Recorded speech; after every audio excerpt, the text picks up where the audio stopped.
جہاں ایک بار پھر آگ لگائی گئی اور لوٹ مار کی گئی۔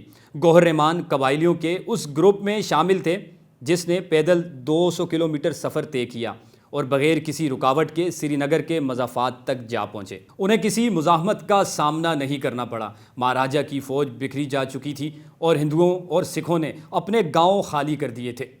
راستے میں ان کی ملاقات صرف مسلمانوں سے ہوئی تھی۔ گوہر رحمان کا کہنا ہے کہ مسلمان خواتین نے کئی بار ہمیں کھانے کی چیزوں کی پیشکش کی، لیکن پٹھان انہیں قبول کرنے سے اس خیال کے تحت ہچکچا رہے تھے کہ انہیں کہیں اس میں زہر نہ ہو۔ اس کے بجائے وہ ان لوگوں کے مویشیوں پر قبضہ کر کے انہیں ذبح کر کے ان کا گوشت بھون کر کھانا چاہتے تھے۔ ایک رات ان کی لگائی گئی آگ نے جنگی طیاروں کو متوجہ کر لیا، جس نے بمباری کی اور اس میں کئی قبائلی ہلاک ہو گئے۔ جنگل کا بڑا علاقہ لاشوں سے بکھر گیا۔ ان کو بے نقاب کرنے کے لیے بعد میں مہاراجہ نے ہندوستان کے ساتھ منسلک ہونے کی دستاویزات پر دستخط کیے۔ 26 سے 30 اکتوبر کے دوران انڈیا نے اپنے کافی فوجیوں کو سری نگر بھیجا تاکہ وہ وہاں قبائلی جنگجوؤں کے خلاف توازن الٹ سکیں۔ قبائلیوں کو اس وقت بھی عددی برتری تو حاصل تھی، لیکن وہ پیادہ فوجی حکمت عملی کے بجائے گوریلا جنگ کے زیادہ عادی اور ماہر تھے۔ اس موقع پر پاکستان کی قبائلیوں کی مدد کے لیے سری نگر پر باقاعدہ حملہ کرنے کی کوشش برٹش جوائنٹ کمانڈ کی مخالفت کی وجہ سے ناکام رہی، جس میں اس وقت تک انڈیا اور پاکستان کی فوج تقسیم نہیں ہوئی تھی۔ نومبر کے اختتام تک زیادہ تر قبائلیوں کو اوڑی کے راستے واپس بلا لیا گیا تھا، اور یہ وہ علاقہ ہے جہاں دریائے جیلم کا پاٹ تنگ ہو جاتا ہے اور وہاں دفاع آسان ہو جاتا ہے۔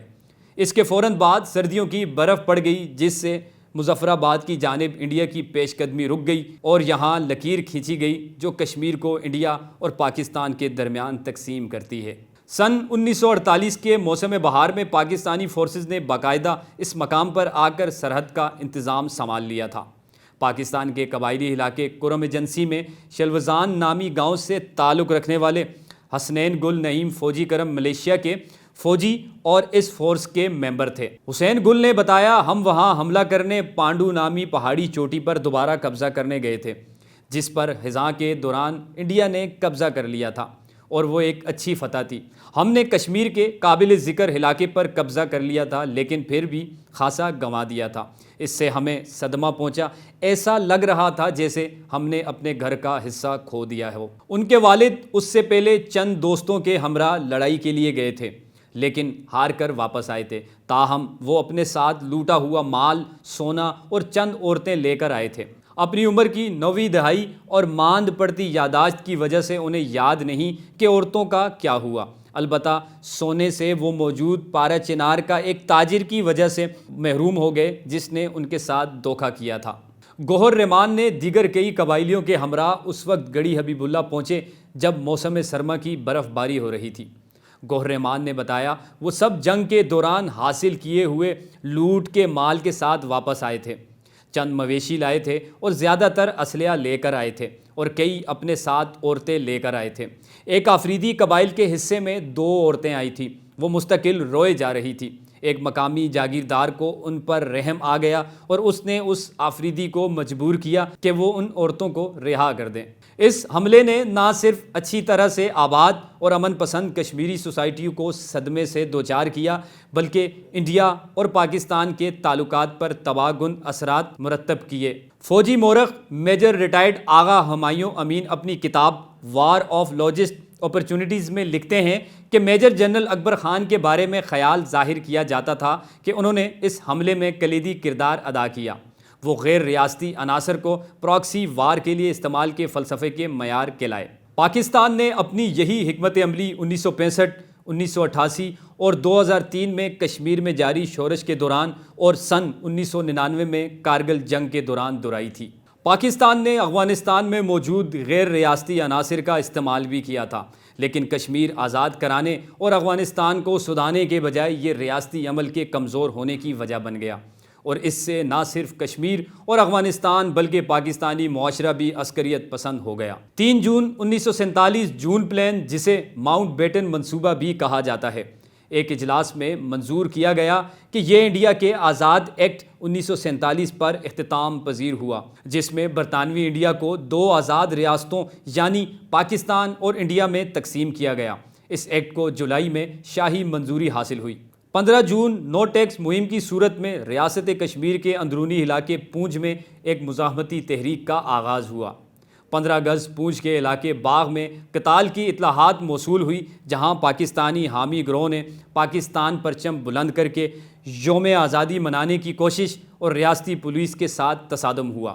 12 ستمبر وزیر اعظم لیاقت علی خان نے فوجی اور شہری حکام کے ساتھ ملاقاتیں کی، جس میں مبینہ طور پر 2 مختلف منصوبوں پر عمل درآمد کی منظوری دی گئی۔